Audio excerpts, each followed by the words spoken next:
بسم الله الرحمن الرحيم. Darussalam Mosque, Thorncliffe Park Drive, Toronto, Canada. Wednesday after 3rd Taraweeh, 3rd of September 2008. Plan of Banu Nazir against Prophet Muhammad sallallahu alayhi wasallam. Some other person was being crucified in the name of Isa alayhi wasallam. Earning assets is like playing with poisonous snake. The bayan is presented by Hazrat Maulana Mufti Saeed Ahmed Palanpuri Shahid Damad Barakatuhu. Alhamdulillah. نحمده ونستعينه ونستغفره ونؤمن به ونتوكل عليه ونعوذ بالله من شرور أنفسنا ومن سيئات أعمالنا من يهده الله فلا مضل له ومن يضلله فلا هادي له وأشهد أن لا إله إلا الله وحده لا شريك له وأشهد أن سيدنا ومولانا وحبيبنا وشفيعنا محمدا عبده ورسوله أرسله إلى الناس كافة بشيرا ونذيرا وداعيا إلى الله بإذنه وسراجا منيرا صلى الله تعالى عليه وعلى آله وصحبه وبارك وسلم تسليما كثيرا كثيرا.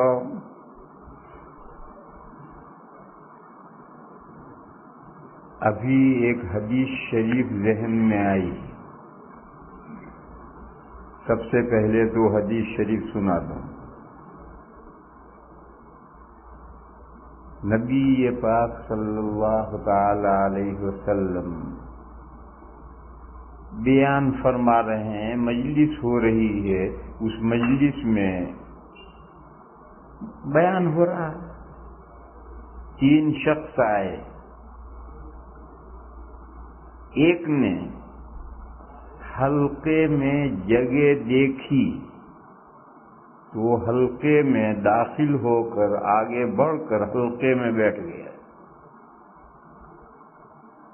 ایک نے جگہ نہیں دیکھی تو وہ پیچھے بیٹھ گیا. ایک تیسرے نے جگہ نہیں دیکھی تو چلا گیا. ظاہر حضور بیان کر رہے ہیں تو یہ 3 شخصوں کا حال حضور کے سامنے آیا. جب وعظ ختم ہوا تو نبی پاک صلی اللہ تعالی علیہ وسلم نے فرمایا کہ ابھی جو 3 شخص آئے تھے ان کا معاملہ اللہ کے یہاں کیا رہا تمہیں بتاؤں؟ فرمایا ایک اللہ کی طرف مائل ہوا تو اللہ اس کی طرف مائل ہوئے. وہ پہلا بندہ جو مجمع میں جگہ دیکھی اور اندر گھس کر کے مجمع میں بیٹھ گیا, حضور نے فرمایا یہ بندہ اللہ کی طرف مائل ہوا تو اللہ بھی اس کی طرف مائل ہوئے. اور دوسرا شرمایا تو اللہ بھی اس سے شرمائے. پیچھے بیٹھا, شرم کر کے پیچھے بیٹھا تو اللہ بھی اس سے شرمائے. ہچکچا کر پیچھے رہ گیا تو اللہ بھی ہچکچا کر پیچھے رہ گئے. دیکھو اللہ کی صفتیں بندوں کے ساتھ جس طرح سے ہوتی ہیں اس کو تھوڑا سمجھنا پڑے گا. آج ہی ہمارے اماموں نے یہ آیت پاک پڑھی وَمَكَرُوا وَمَكَرَ اللَّهُ واللہ خیر الماکرین. اور چال چلے وہ, خفیہ تدبیر کی انہوں نے، کس نے؟ یہودیوں نے عیسیٰ علیہ السلام کے ساتھ، یہودیوں نے عیسیٰ علیہ السلام کو قتل کرنے کی اسکیم بنائی، چال چلے، خفیہ تدبیر کی، تو اللہ بھی ان کے ساتھ چال چلے، اور اللہ بہترین چال چلنے والے ہیں۔ یہ آیت کریمہ آج ہی پڑھی، وَمَكَرُوا وَمَكَرَ اللَّهُ، مکر چال چلنا یہ تو بری بات ہے، چال چلنا اردو میں بھی مکر کرنا فریب کرنا یہ تو بری بات ہے۔ اللہ کی یہ صفت کیسے ہو سکتی؟ اللہ کی صفت نہیں ہو سکتی۔ یہود عیسیٰ علیہ السلام کے ساتھ انہوں نے مکر کی، چال چلے، یہ تو بات سمجھ میں آتی ہے، لیکن اللہ ان کے ساتھ چال چلے یہ تو بری بات ہے۔ اللہ کی صفت کوئی بری نہیں ہو سکتی، اور قرآن میں یہ آیا ہے وَمَكَرُوا وَمَكَرَ اللَّهُ، اور پھر یہ بھی فرمایا وَاللَّهُ خَيْرُ الْمَاكِرِينَ، اللہ بہترین چال چلنے والے ہیں۔ چال تو خود بری ہے، اس کا بہترین چال چلنا کیا ہوگا؟ ایک دوسری آیت ہمارے حافظ پڑھ چکے ہیں پہلے ہی دن، يُخَادِعُونَ اللَّهَ وَهُوَ خَادِعُهُمْ، یہ منافقین اللہ کو دھوکہ دیتے ہیں، اللہ انہیں دھوکہ دیتے ہیں۔ دھوکہ دینا تو بری صفت ہے، منافقین اللہ کو دھوکہ دیں یہ تو بات سمجھ میں آتی ہے، لیکن اللہ دھوکہ دے، توبہ توبہ توبہ۔ اور قرآن میں آیت آئی ہے یخادعون اللہ وہو خادعهم، لہذا اس سب جگہ پر ہمارے یہاں تفسیروں میں عربی میں یہ کہتے ہیں کہ اسے مشاقلتن یہ بولا گیا ہے۔ ایک نے ہمارے ساتھ ایک کام کیا، ہم نے اس کا توڑ کیا، وہ جو توڑ کیا وہ بھی ویسا ہی کام ہوگا جیسا اس نے کیا ہے، تو اس اصل کام کے لیے جو ورڈ استعمال کیا گیا توڑ کے لیے بھی وہی ورڈ استعمال کر لیا گیا، اس کو مشاقلتن کہتے ہیں۔ منافقین اللہ کے ساتھ چال چلتے ہیں، نبی پاک صلی اللہ تعالی علیہ وسلم اور مومنین کو دھوکہ دیتے ہیں، اللہ ان کی ان چالوں کو ناکام کر دیتے ہیں، وحی کے ذریعے سے اللہ اپنے نبی کو اطلاع کر دیتے ہیں ان کی چال گئی۔ کیسے؟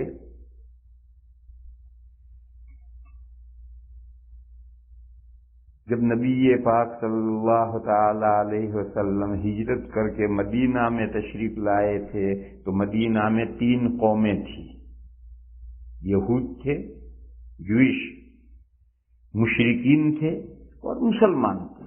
مسلمان تھوڑے سے تھے، بڑی تعداد مشرکین کی اور یہود کی تھی۔